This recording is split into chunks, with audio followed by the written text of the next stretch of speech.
Muy buenas a todos. Me alegro de dirigirme a todos vosotros, a la gente del Movimiento Familiar Cristiano. Soy Francisco José Mingorance, el párroco de San Francisco de Sales, aquí en el Parque de Almunia, y también conciliario del movimiento. Aprovecho antes de comenzar para desearos un feliz puente de la Inmaculada y también una fiesta próspera de Navidad.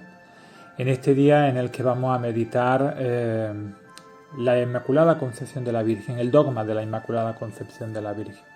Espero que a la escuchar de este audio os encontréis bien y que todos los que formáis parte de la familia y de los amigos, pues el coronavirus no haya afectado, y si ha afectado, pues que la cosa haya sido lo más leve posible. Bueno, hecha un poquito la introducción y el saludo, os invito a tener un rato de reflexión, de meditación, de formación en torno a la Virgen en este tiempo del Adviento, en donde la Iglesia nos invita a preparar nuestra vida para encontrarnos con el Señor. Él sale a nuestro encuentro y nosotros tenemos que tener nuestra vida preparada para que ese encuentro sea fructífero. Os propongo el tema de la Inmaculada Concepción, puesto que estamos dentro de los días en donde la Iglesia recuerda esta verdad de fe, que para nosotros es tan importante y que nos ayuda a comprender el misterio de la redención y el papel que jugó la Virgen dentro de este misterio. El día 8 de diciembre de 1854, Pío IX definió ser doctrina revelada que María estuvo exenta del pecado original porque fue justificada por Dios desde el instante mismo de su concepción. Antes de meternos de lleno en la reflexión de la fiesta que nos ocupa, quisiera primero que entendiéramos qué es un dogma y qué significa para la vida de los creyentes estas verdades que se nos han revelado para nuestra vida de fe. Lo primero que vamos a reflexionar es ¿qué es un dogma? Porque a veces, por la información que podemos leer en prensa, en las televisiones, en algunos comentarios, pues evidentemente no tienen la lucidez ni la certeza de lo que significa realmente la palabra dogma, y por tanto a veces tenemos un concepto equivocado de lo que significa un dogma de fe. Lo primero que hay que decir es que los dogmas son verdades de fe que están explícitas o implícitamente reveladas y que por tanto están contenidas explícita o implícitamente en la Sagrada Escritura. Se basan en la autoridad misma de Dios, que es el que revela, y la Iglesia garantiza con su definición que se hallan contenidas en la divina revelación. Dichas verdades se apoyan también en la autoridad del magisterio, infalible de la Iglesia, es decir, la fides católica, cuando son propuestas por medio de una definición solemne del Papa o de un concilio universal. Entonces son verdades de fe definidas. Con esto quiero decir que los dogmas no son cosas que se han inventado los papas o que se han inventado los obispos o un concilio y que por tanto quieren que de esta forma pues todo el mundo las crea, ¿no? No, eso no es verdad. Es decir, el dogma lo que quiere es subrayar una verdad de fe que está contenida en la Sagrada Escritura o en la tradición de la Iglesia y que el pueblo creyente lo ha vivido siempre como algo que forma parte de su identidad. Y el Papa no ha hecho nada más que ponerlo a la luz pública, es decir, hacerlo extensivo, a toda la Iglesia. Una vez proclamado o definido un dogma solemnemente, no puede ser derogado. Es decir, la verdad no es cierta hoy y mañana no. Es decir, cuando un dogma se proclama es porque es una verdad inmutable, es decir, que no cambia, que es para siempre. La Iglesia no es una institución que se deje llevar por ideas o una ideología, ¿no?, que hoy piensa de una manera, mañana piensa de otra. A veces en las sociedades en las que nos movemos quisieran que el Evangelio fuese eso, fuera como una doctrina que puede cambiar con el paso del tiempo, adaptándose a las circunstancias. No, hay que hacerlo comprensible a cada momento histórico, pero la Sagrada Escritura, la revelación es una verdad inmutable, es una verdad para siempre, no cambia. Otra cosa es la formulación de un dogma o el expresarlo de una manera que se adecue mejor a los tiempos, pero esto no modifica en absoluto la verdad de fe que se propone para ser creída por todo católico. Así que cuando la Iglesia define un dogma, no está fuera de la revelación pública, sino que se basa en ella misma para dar luz sobre un asunto de fe requerido por la Iglesia en un momento determinado. Y este proceso es guiado por el Espíritu Santo. Dice el Evangelio de San Juan en el capítulo 16, versículo del 13 al 15, cuando venga el Espíritu de la verdad, Él los introducirá en toda la verdad, porque no hablará por sí mismo, sino que dirá lo que ha oído y les anunciará lo que ha sucedido, irá sucediendo. Es decir, el Espíritu Santo guía a la Iglesia y el Espíritu Santo es quien asiste a la Iglesia y quien ilumina a las personas de la Iglesia para que vayan comprendiendo cada vez más la verdad revelada, como un pozo del que siempre sale agua fresca, ¿no? Y el pozo nunca se acaba. Los dogmas constituyen la base inalterable de la doctrina católica y por lo tanto todo católico no puede ignorar o considerar de poco valor lo que nos enseñan. Eso sería ser de ignorante, ¿no? Y por tanto nosotros tenemos que profundizar y tenemos que tener una buena formación. Ellos nos ayudan a salvaguardar verdades que están contenidas en la revelación y que son inmutables. La verdad no cambia, como he dicho antes, y son fundamentales para nuestra vida de fe. Nos dan identidad. Los dogmas no son verdades que la Iglesia imponga arbitrariamente, son luces de la verdad objetiva y que iluminan el camino de nuestra fe y lo hacen certero, pues existe un vínculo intrínseco entre esto y nuestra vida espiritual. Por tanto, es una luz que siempre va a estar ahí para ayudarnos en nuestra vida de fe, en nuestro camino de fe, para que tengamos claras ciertas cosas que hoy la sociedad y el mundo en el que vivimos quieren como desvirtuar, ¿no? Para adaptar el Evangelio a la mentalidad mundana. Una verdad dogmática no puede ser sometida a pruebas de veracidad. Es indiscutible. La obligación de aceptar estas verdades no se debe ver como algo insensato contra la libertad o contraproducente a la racionalidad. Es de manera análoga como aceptar una verdad propuesta, por ejemplo, por las matemáticas, aunque no las entendamos, ¿no? Es decir, tienen su lógica y por tanto tienen su desarrollo, pero no es una cosa que haya que poner en prueba, ¿no? o pedir pruebas de su veracidad. El pueblo cristiano cree por fe que así es y por tanto la Iglesia lo pone de manifiesto. Al mismo tiempo, cabe recordar que son verdades de fe que el pueblo sencillo y humilde siempre ha creído a lo largo de su historia y desde los inicios, y que el Papa, como máximo representante de la Iglesia y de todos los cristianos, define de forma solemne y pide ser aceptado y creído por todo el pueblo de Dios.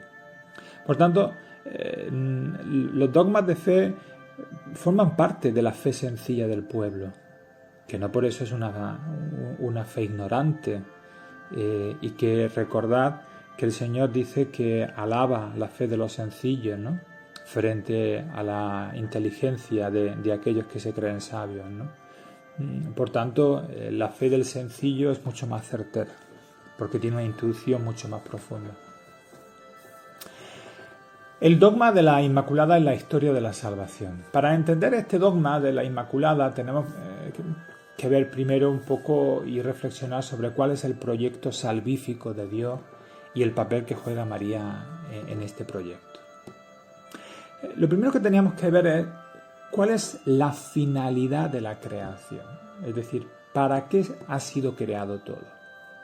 El Concilio Vaticano I dijo, el mundo ha sido creado para la gloria de Dios.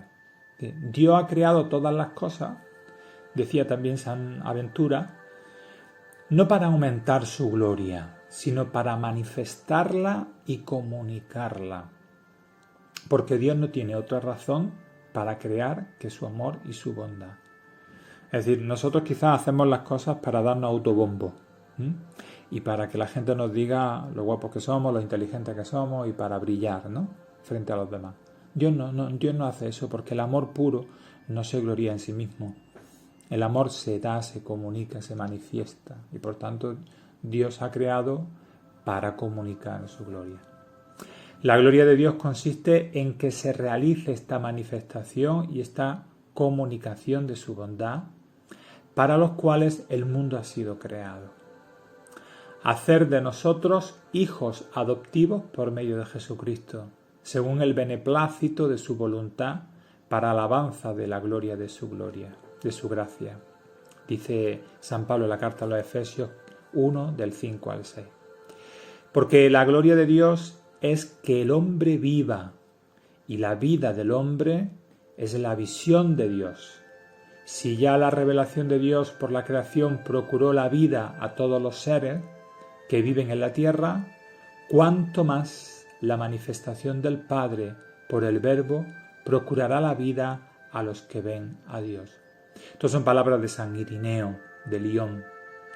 En fin, el último fin de la creación es que Dios, creador de todos los seres, sea por fin todo en todas las cosas, procurando al mismo tiempo su gloria y su felicidad.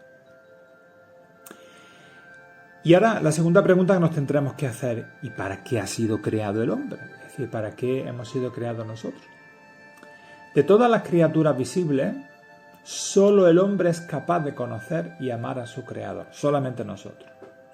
Eso lo decía la Gaudium et Spes del documento de la Iglesia en el número 12. Es la única criatura en la tierra a la que Dios ha amado por sí misma. Solo Él está llamado a participar por el conocimiento y el amor en la vida de Dios. Para este fin ha sido creado y está la razón fundamental de nuestra dignidad. Es decir, conocer a Dios y vivir en comunión con Él. Por haber sido hecho a imagen de Dios, el ser humano tiene la dignidad de persona. No es solamente algo, sino alguien. Es capaz de conocerse, de poseerse y de darse libremente y entrar en comunión con otras personas. Y es llamado por la gracia a una alianza con su Creador, a ofrecerle una respuesta de fe y de amor que ningún otro ser puede dar en su lugar. El hombre fue creado para servir y amar a Dios y para ofrecerle toda la creación. Por tanto, hemos sido creados para un encuentro y para esto hemos sido capacitados. Es decir, el hombre es capaz de Dios, puede relacionarse con Dios y entablar un diálogo con Él. Esto es importante tenerlo claro. Solamente el hombre tiene esta capacidad de relacionarse con Dios y puede entablar un diálogo con Él. Porque Dios nos ha creado para eso, para tener un encuentro con Él y para que ese encuentro se produzca.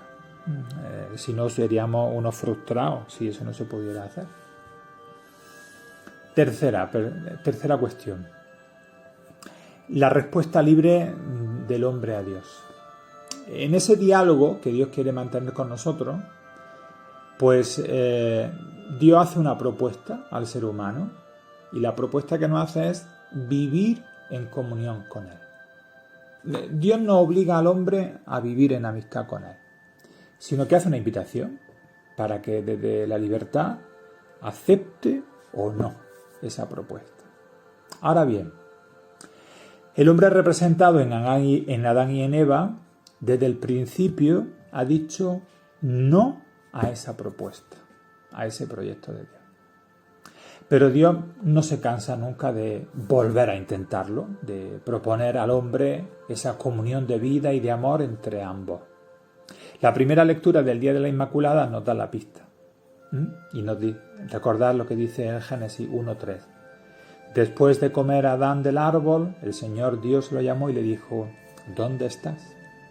Por tanto, Dios siempre va a intentar ofrecer continuamente esta propuesta al ser humano, aunque el ser humano se aparte de él. Adán y Eva, seducidos por la serpiente, rechazan la propuesta de Dios y son apartados de la dicha de vivir junto a su Creador. El ser humano, desde el principio y con plena libertad, pues así nos ha creado Dios, libres, no ha querido llevar a cabo esta invitación a la comunión divina.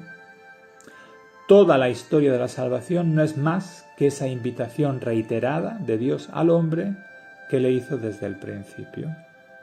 Es decir, fijaos qué poder tenemos tan grande de poder decirle a Dios no.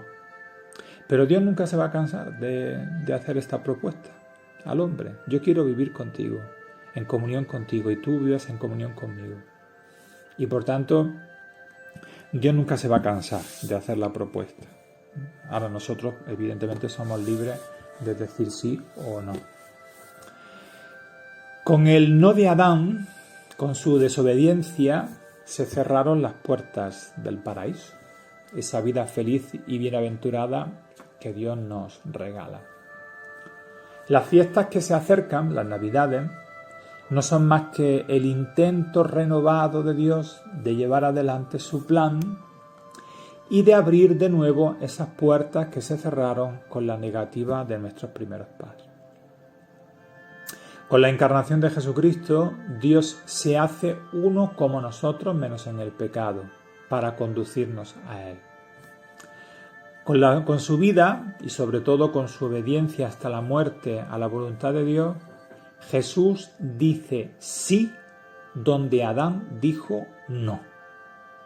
Por tanto, Cristo es el nuevo Adán que lleva adelante los planes de Dios para toda la creación y para el hombre en particular. Cristo, con su muerte y su resurrección, nos ha abierto de nuevo las puertas del paraíso. Por eso la obediencia de Cristo nos enseña el camino para vivir esa comunión con Dios y además nos devuelve la gracia que habíamos perdido. Al igual que Adán, Eva pues también dijo que no.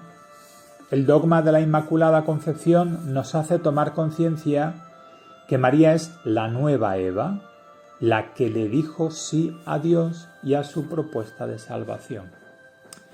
De esta forma se beneficia de los frutos de la redención de Cristo anticipadamente, es decir, desde el mismo momento en el que fue concebida en el seno de su madre. Ella fue concebida sin el pecado primero de nuestros padres, de nuestros primeros padres, del pecado original. María no participó, por gracia, desde el origen de su vida, en la incapacidad histórica de la humanidad de llegar a Dios, de acoger su autocomunicación. María, situada en la historia del hombre, allí donde se entabla una dramática batalla entre el bien y el mal, fue preservada del influjo del mal y fue habilitada para vencer las fuerzas y mediaciones negativas, por gracia de Dios que le fue concedida sobre todo por medio de su Hijo. Fue Dan Scotto, un teólogo, filósofo y sacerdote de la Orden de los Franciscanos, quien dijo que si María no tuvo el pecado original no fue por un privilegio hacia ella, sino que fue un regalo anticipado de la redención. Es decir, impedir que alguien contraiga una enfermedad es mejor aún que curarla de esa enfermedad. Y en ambos casos, las dos cosas se deben, la salud se debe, por tanto, al médico. Ahora quisiera meterme en el apartado de Granada y la vinculación al dogma de la Inmaculada, porque Granada con el dogma de la Inmaculada tiene una relación muy especial y muy bonita. La tradición mariana en Granada se puede rastrear incluso antes de la propia toma de la ciudad. Efectivamente, previo al hecho acaecido el 2 de enero de 1492, sucedió esta hazaña protagonizada por Hernando Pérez de Pulgar, que los cronistas relatan. La primera vez que Granada habló de su fe en la Virgen María fue en diciembre de 1490, cuando un grupo de soldados cristianos al mando de Pérez del Pulgar, sorteando las defensas de la ciudad, aun en manos de los musulmanes, clavaron un cartelón en la puerta de la mezquita mayor que decía «Ave María». Sobre los reyes católicos recayó la herencia de una larga tradición de los reyes castellanos y aragoneses en defensa del dogma de la Inmaculada Concepción. Los reyes católicos recogen esa herencia y en la Granada contrarreformista hubo un hecho religioso que no podemos obviar, el motivado por los descubrimientos arqueológicos en la demolición del alminar de la mezquita mayor y un hallazgo fortuito en la gruta del monte Valparaíso, respectivamente. Lo descubierto consistió en distintas reliquias, imágenes, láminas de plomo, libros plúmbeos que se llaman, que dan noticias del tema que nos atañe, la Inmaculada Concepción. Su frase más emblemática, que ha quedado asociada a ello y al escudo insignia de la Abadía del Sacromonte, «A María no tocó el pecado primero», supuso un antes y un después en la devoción de la Inmaculada Concepción. El arzobispo de Granada, don Pedro de Castro Vaca y Quiroñez, que fue obispo de Granada entre 1589 y 1610, entusiasmado por los descubrimientos, levantó la Abadía del Sacromonte. El pueblo granadino respondió con un decisivo entusiasmo, lo que convirtió al Sacromonte en el escenario religioso más importante del barroco granadino, contribuyendo a impulsar la devoción de la Inmaculada Concepción. El concejo granadino, el 20 de noviembre de 1621, acuerda en levantar un monumento al triunfo de la Inmaculada. El proyecto original de la creación y construcción del triunfo granadino fue otorgado a Francisco de Potes, maestro mayor de la Alhambra y de la ciudad, en 1626. Trabajaron con él los escultores Diego del Rey y Francisco Sánchez Cordobés, aunque finalmente se haría cargo de la obra Alonso de Mena, quien realizó la escultura principal de la Virgen, y por tanto Granada estaba volcada completamente en este proyecto desde el principio, lo cual fue algo precioso para la ciudad. Esta obra tan maravillosa es la victoria de la virtud sobre el pecado, representada en los ángeles derrotando al demonio en la primera base gallonada. Se complementa en la segunda con los ángeles músicos, que en su origen portaban junto a sus instrumentos unos carteles que decían «Es María». El Lignum Crucis, que ya sabéis que son las pequeñas reliquias que hay de la cruz de Cristo dispersa por el mundo, que porta la imagen, complementa y convierte a la obra en un gran relicario que reafirma su valor de atracción pietista y de veracidad teológica. La grandiosidad de la construcción fue tan apreciada por los ciudadanos de la época que el mismo Enríquez de Jorquera lo calificó como la mayor entrada de Granada. Y termino esta reflexión sobre el dogma de la Inmaculada con una anécdota muy dulce. Ceferino Isla era muy devoto de la Virgen, el fundador de la Casa Isla, de los Pasteles Isla, y en 1854, cuando el Papa Pío IX proclamó el dogma de la Inmaculada Concepción de María, pues inventó este famoso pastel, este famoso dulce, ¿no?, que todos hemos probado alguna vez. En una caja, si compráis una caja de Pío IX, pues explica el por qué tiene esta forma y por qué se creó. Dice así: Esto explica su forma especial, que representa al Papa, y también su nombre, Pío IX, en honor a él. El cuerpo del postre es bizcocho enrollado sobre sí mismo y curiosamente es esto lo que hace referencia al cuerpo regordete de Pío IX. Su tapadera, formada por una coronilla de crema azucarada y tostada, simula el solideo que cubre la cabeza del Papa. Para terminar, el dulce está colocado sobre una canastilla de papel que emula el balandrón blanco, vistiendo así el pastel, ¿no? Es decir, la sotana blanca que lleva el Papa.